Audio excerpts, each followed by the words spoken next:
కొంత మనీ అనేది వాళ్ళ లిక్విడ్ రూపంలో ఇచ్చారు. ఆయన గురించి బ్యాడ్ గా పోర్ట్రేట్ చేద్దామని. ఇప్పుడు ఈ రోజు మహేష్ బాబుకి ఈడీ నోటీసులు పంపించారు. అదే విధంగా అల్లు అర్జున్ శ్రీల మీద కూడా ఒక కేసు అయింది. మరి దీన్ని ఏ విధంగా చూడొచ్చు? అంటే మహేష్ బాబు గారు అంటే బ్రాండ్ అంబాసిడర్ గా పనిచేశారు కొన్ని కంపెనీలకి. అక్కడ ఏమవుతుందంటే కొంత మనీ అనేది వాళ్ళ లిక్విడ్ రూపంలో ఇచ్చారు. ఆ లిక్విడ్ రూపంలో ఇచ్చింది బ్రాండ్ ప్రమోటర్స్ కాబట్టి దానికి పెద్ద ఇష్యూ ఏమి ఉండదు. దాని వల్ల ఈయన లిస్ట్ అవుట్ అయ్యాడు మాట. ఈయన పేరు కూడా దాంట్లో లిస్ట్ లో ఉంది, కానీ దాన్ని పెద్ద ఇష్యూ చేయవలసిన అవసరం ఏం లేదు. మహేష్ బాబుని బ్యాడ్ చేసే అంత ఇదేం కూడా లేదు అక్కడ. ఆయన గురించి ఈ రోజున ఈడీ నోటీసులు పంపించగానే ఆయన గురించి బ్యాడ్ గా పోర్ట్రేట్ చేద్దామని నానా రకాలుగా మాట్లాడుతున్నారు. ఆయన చేసిన మంచి పనుల గురించి ఎవడైనా ఒక్కడన్నా మాట్లాడా? ఆయనన్నా ఎవరికైనా చెప్పుకున్నాడా? కుడి తెచ్చి చేసిన సాయం ఎడం చేకి తెలియకూడదు అన్నట్టుగా 1000 పైన ఆపరేషన్లు, చిన్నపిల్లలు హార్ట్ ఆపరేషన్స్, ఎంతమంది జీవితాలను కాపాడాడు. అలాంటి మంచి పనుల గురించి కూడా మాట్లాడుకోవాలి. ఒక చెడు గురించి ఏదన్నా పెద్ద హీరో గురించి ఏదన్నా ఇష్యూ జరిగింది అనేసరికి తొందరగా దాన్ని వైరల్ చేసేయడం, దాన్ని ట్రోల్ చేసేయడం, తన మీద బ్యాడ్ గా రూమర్స్ క్రియేట్ చేసేయడం, ఇవన్నీ కూడా కామన్ అయిపోయింది ఇండస్ట్రీలో. అది తప్పు. లేదు, అది చాలా తప్పు. ఇదే ఊరికే జస్ట్ అలా వెళ్ళి కనబడి వస్తే అయిపోద్ది. ఈ మ్యాటర్ని ఏదో ఆయన బ్లాక్ మనీ లాండరింగ్ చేశాడు, అది ఇది అన్నట్టుగా చాలా రూమర్స్ క్రియేట్ చేశారు. అప్పుడే ఆయన మంచి పనుల గురించి ఎవడో మాట్లాడ అవసరం లేదు, అర్థమైందా? కానీ ఆ మంచి పనులు చేసుకున్న కుటుంబాలు గుర్తు చేసుకుంటాయి ఆయన్ని, అర్థమైందా? ఇప్పుడు అల్లు అర్జున్ శ్రీల వీళ్ళ మీద కేసుని ఏ విధంగా తీసుకోవచ్చు? అల్లు అర్జున్ శ్రీలీల కేసు అంటే అది పర్సనల్ గా వెళ్ళిపోతుంది. అంటే వాళ్ళు ఈ మధ్య కొంచెం ఈ పుష్ప 2 చేసిన తర్వాత వాళ్ళ రెమ్యూనరేషన్ కూడా పెంచేసిందని తెలిసింది శ్రీలీల. లేదు, అలాంటిది ఏం జరగదు. కానీ అల్లు అర్జున్ ఇప్పుడు వివాదాలకు దూరంగానే ఉన్నాడు. అయినప్పటికీ వివాదాలు ఆయన ఇంటి గుమ్మం ముందే ఉంటున్నాయన్నమాట. ఆయన బ్యాడ్ లక్ అది.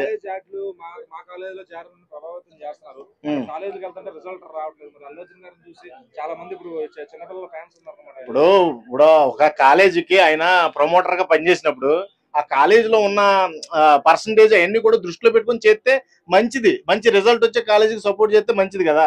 ఇలాగా అన్వాంటెడ్ కాలేజెస్ కొన్ని ఉంటాయి, వాటికి పేరు ఊరు ఉండదు, వాటిల్లో గ్రోత్ ఉండదు, పిల్లలకి ఎదుగుదల భవిష్యత్తు ఉండదు.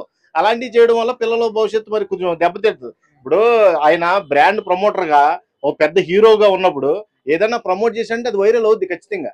మనం కూడా దాని మీద ఆసక్తి చూపిస్తాం. అల్లు అర్జున్ లాంటి ఏదైనా కాలేజీకి వచ్చి కాలేజీలో జాయిన్ చేయండి సూపర్ కాలేజ్ అన్నాడు అనుకో, అది ఎంత చెత్త కాలేజ్ అయినా జాయిన్ చేసేస్తాం మనం. ఆ అభిమానం ఉన్నప్పుడు వీళ్ళు దాన్ని యూటిలైజ్ చేసుకోవాలిగా. అంటే రాంగుగా పోర్ట్రేట్ చేయకుండా ఉంటే మంచిది. పిల్లల భవిష్యత్తు కాబట్టి కొంచెం ఆలోచించి ఇలాంటి ప్రమోటింగ్ యాడ్స్ చేస్తే బాగుంటది అన్నారు. వాళ్ళు ఏ నోటీసులు పెట్టించినా సెలబ్రిటీలు తీసుకెళ్లి లోపల ఏం విచారించరు, ఏం జరగదు. వాళ్ళు ఒకటే మాట అంటున్నారు. ఏమంటున్నారంటే ప్రమోషన్ అడిగారు, ఇచ్చాము, దానివల్ల మీకు తప్పు ఏమైనా కనపడిందంటే చెప్పండి. దాన్ని సంజయ్ చెప్పుకుంటారు, కానీ వాళ్ళని తీసుకెళ్లి కూర్చోబెట్టి వాళ్ళని ఏం విచారించి పెద్ద హంగామా ఏం చేయరు.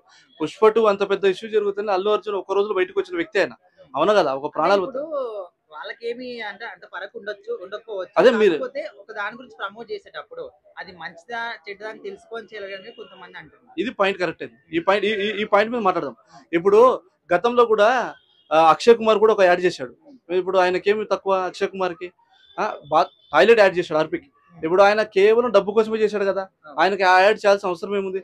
వీళ్ళు కూడా కొన్ని విషయాల్లో డబ్బుల కోసమే చూసుకుంటారు, కానీ జనాలు దృష్టిలో పెట్టుకోవట్లేదు. నేను అనేది ఏంటంటే మీరు ఇచ్చే మెసేజ్ అనేది జనాలకు రీచ్ కావాలి. ఇప్పుడు ఒక రైతు గురించి తీసుకోండి, లేదంటే ఏదైనా ఒక రైతుకు ఉపయోగపడే తీసుకుంటే జనాలకి రీచ్ అవుతుంది. ఇప్పుడు నువ్వు ఏదో కాలేజీల గురించి మాట్లాడి నా కాలేజీకి రా అనిపించుంటుంది. ఇప్పుడు ఒకటే కాలేజీని పట్టుకొని చెప్తే మిగతా కాలేజీలన్నీ డూప్లికేటా?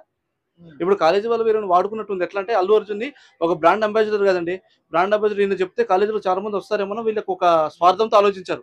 కానీ ఒకటి అల్లు అర్జున్ కానీ ఎవరన్నా కానీ ఏ హీరో అన్నా కానీ ఏదైనా ప్రమోషన్ చేసే ముందు 1-2 సార్లు ఏదైనా ప్రోడక్ట్ కానీ ఏదైనా కానీ 1-2 సార్లు ఆలోచించి ఇది కరెక్టా కాదని చెప్పేది అని ఒరిజినాలిటీని గమనించి చేస్తే మంచిది. అని ఇంకొంతమంది ఏమంటారంటే ఇంతకు ముందు పవన్ కళ్యాణ్ గారు కూడా ఈ విధంగా చేసేవాళ్ళు, కానీ ప్రజలకు ఈ విధంగా నష్టం జరుగుతుందని తెలిసి ఆయన కంప్లీట్ గా ఆపేశారు. సో అట్లా చాలా మంది ఆయన చూసి నేర్చుకోవచ్చు కదని కూడా కొంతమంది అంటారు. అంటే ఇప్పుడు ఎట్లా ఉంటుందంటే ఇప్పుడు మహేష్ బాబు కానీ అల్లు అర్జున్ కానీ ఏం జరుగుతుందంటే కొంతమంది వీళ్ళు ఏం చేస్తారంటే ఫోర్స్ చేస్తారు. కొంతమంది ఫోర్స్ వల్ల కూడా ఒప్పుకోవాల్సి వస్తుంది. ఎందుకంటే సార్ మీరు చేస్తేనే మాకు పాపులారిటీ వస్తుంది, మీరు చేయడం వల్లనే మాకు వస్తుంది, వేరే హీరో చేస్తే మాకు వర్కౌట్ కాదు అని కొంతమంది వ్యక్తులు బతిపడుకుని ఫోర్స్ చేయడం వల్ల చేస్తున్నారు. అవి బ్యాడ్ గా రియాక్ట్ అవుతున్నాయి. అది తెలుసుకొని ముందుకెళ్తే మంచిది వాళ్ళు కూడా.